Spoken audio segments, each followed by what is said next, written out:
Good evening, everyone. So by a show of hands, can I just quickly ask if you've heard the acronym SR&ED several times tonight? How many people know what that actually is? About 50%, which is a good proportion of the people. Okay, so tonight,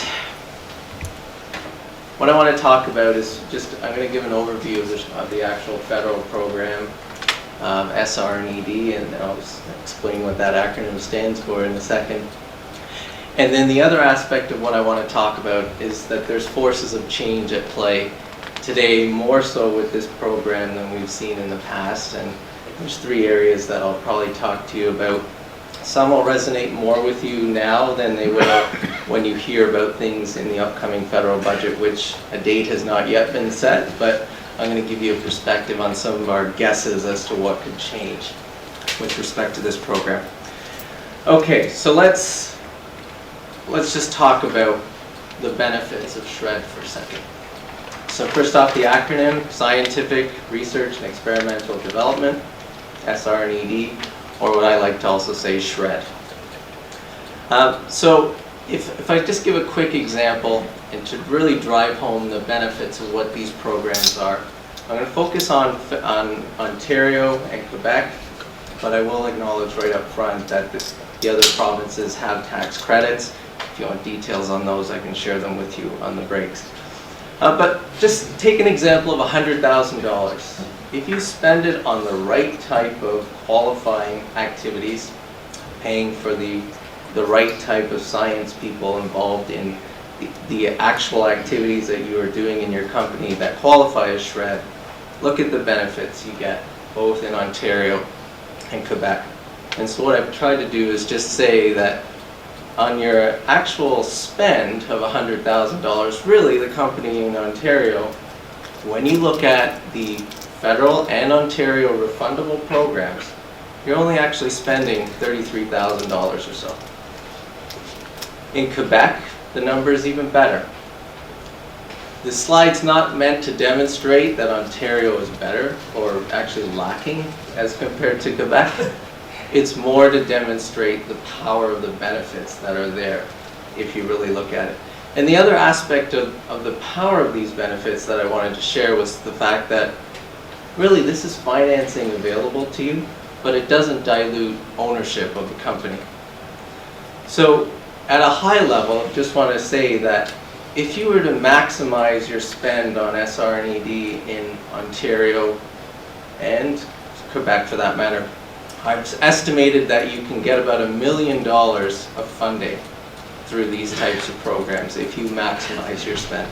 Now there's caps and restrictions on the types of allowable taxable income and other thresholds as to the size of the company that restrict how much refund is available. But let's assume small and medium businesses, or sometimes referred to as Canadian controlled private corporations, this is the kind of bang for your dollar that you can expect to see. So SHRED is defined in the Income Tax Act. I'm not going to bore you with what the lawyers have said SHRED is, but just simply put, there's 3 or 4 types of systematic investigation that the Canadian tax authorities and the federal government are looking to reward. And so in MedTech, I'm pretty sure you can fit into any one of these categories pretty easily. But I also want to point out that in addition to the actual science that goes on within the companies of MedTech, any work that's routine in nature that actually supports the 3 types of science initiatives that are outlined above is also the type of work that you can claim under the program.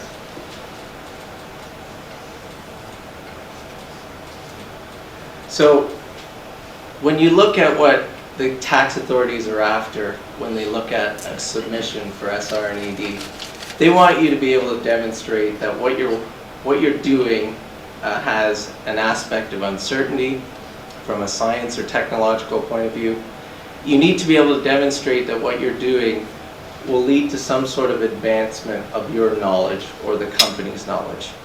And then the third thing that you need to be able to demonstrate is like when you were in school learning about science, that the approach that you're using is systematic, that you have a hypothesis, that you are going to use design experimentation, and then at the end of the day you're going to have a conclusion that you can show. And the key aspect of what's difficult with the SR&ED program is demonstrating this to CRA, or Canada Revenue Agency. These days in particular, there's more focus on supporting documentation than there has been in the past. So you can do a lot of work, but if you don't have the evidence to support it, well, you can get into trouble with the CRA. So that's one key message that I want to leave behind with you today, is that if you are going to enter into this looking at benefits under these programs, your documentation has to be strong.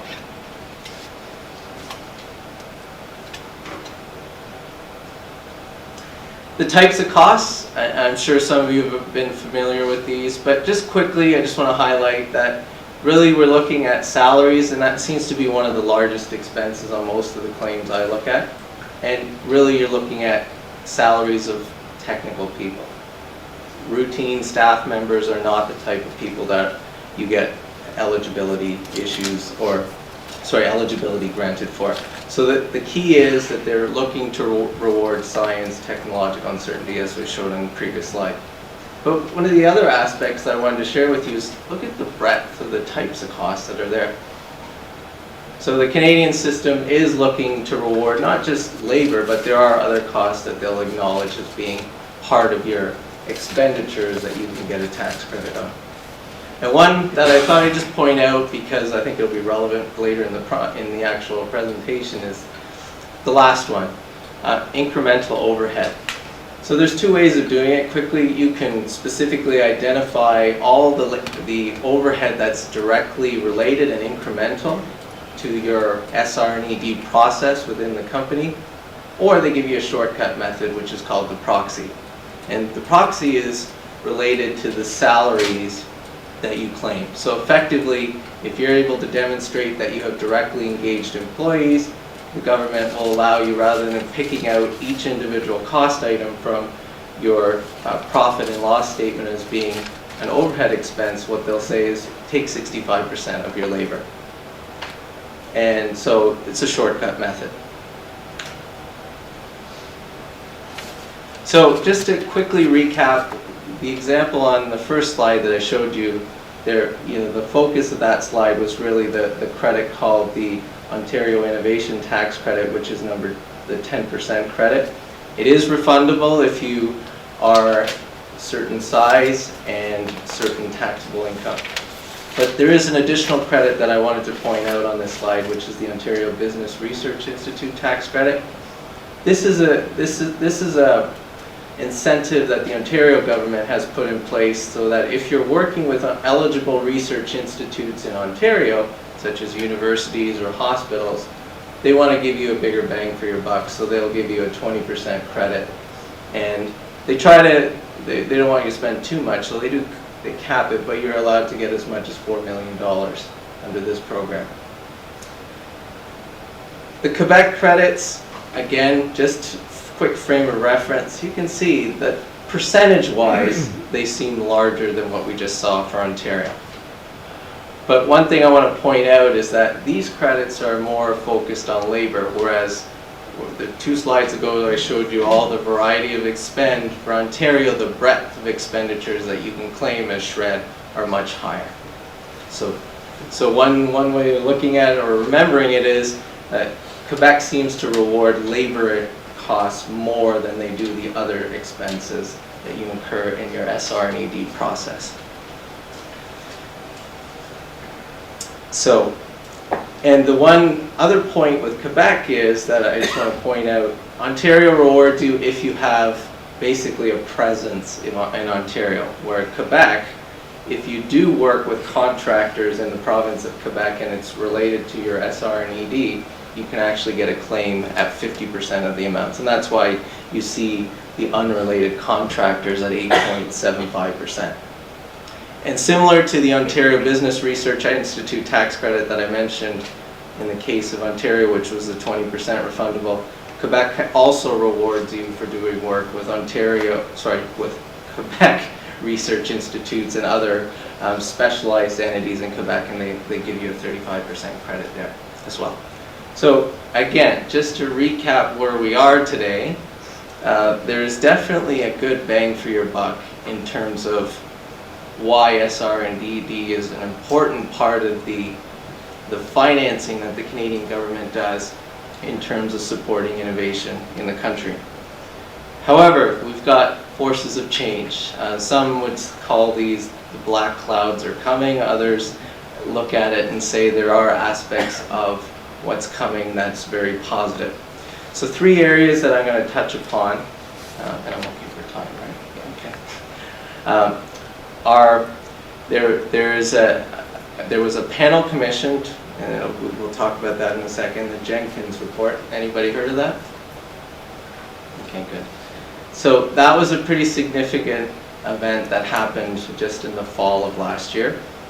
The other area that's happened where we seem to, as practitioners, have concerns about is the CRA. In their best interest was trying to make some steps to making their program more understandable and more, I'll call it friendly. But in doing so, there was a potential problem that they created for taxpayers and practitioners.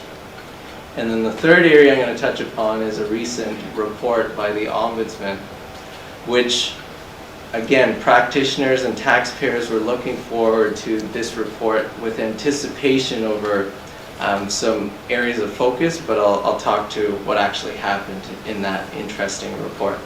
And then the last area that I didn't mention on the slip, or on the slide at this point, was that the budget's coming, and I'm going to give you a couple of guesses as to what I think could happen with respect to SR&ED. Okay, so let's talk about Jenkins for a second. So what is Jenkins? What happened here? Quickly, so in 2010, the government of Canada basically wanted to make sure that have they got the right mix of government incentives to support innovation and R&D R&D in Canada.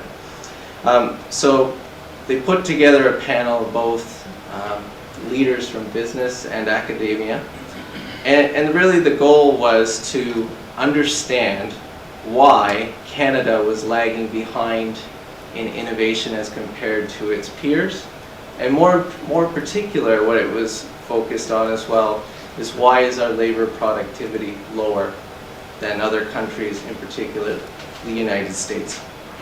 So in looking at the 3 mandates that this panel was given, basically they wanted to make sure that what were the federal incentives that were most effective in increasing R&D and facilitating commercially relevant partnerships. Also, was the mix of those R&D programs today and the incentives that are there today appropriate? And if there are gaps, what do we need to do to fix those gaps? So there was several key messages that were delivered in the Jenkins report. But the key ones that resonated for me were the fact that the SHRED program is important, but if you look at the context of this program, some would suggest that it's indirect support, and it does encourage private sector innovation, but does it actually support other aspects of the innovation chain, like commercialization? So there was several other points that it raised, but the other one that it said is that it also wanted to make sure that if you are going to put incentives into place, you need to make sure that small businesses in Canada are able to compete on a global scale. So with respect to SHRED, there was 3 areas that they did focus on. I'm just going to cover a couple of them quickly. And one of the aspects was for small or medium businesses, maybe we should go to a labor-based system. Forget all those other costs, just focus on labor. So if that's one of the objectives, sometimes I question that and say, well, it doesn't really make it more simple if you focus on labor, because the key issue is still demonstrating to CRA, have you completed enough work for them to understand the technical uncertainties that exist within your program. The other aspect, which I'll touch upon here quickly, is that they also talked about changing the refundability of these tax credits. Right now, you saw your bang for the buck on slide 1. Well, what if the number changed? What if they reduced it by down to 80% of those amounts? You can see that the impact on your direct financing or indirect financing is quite substantial.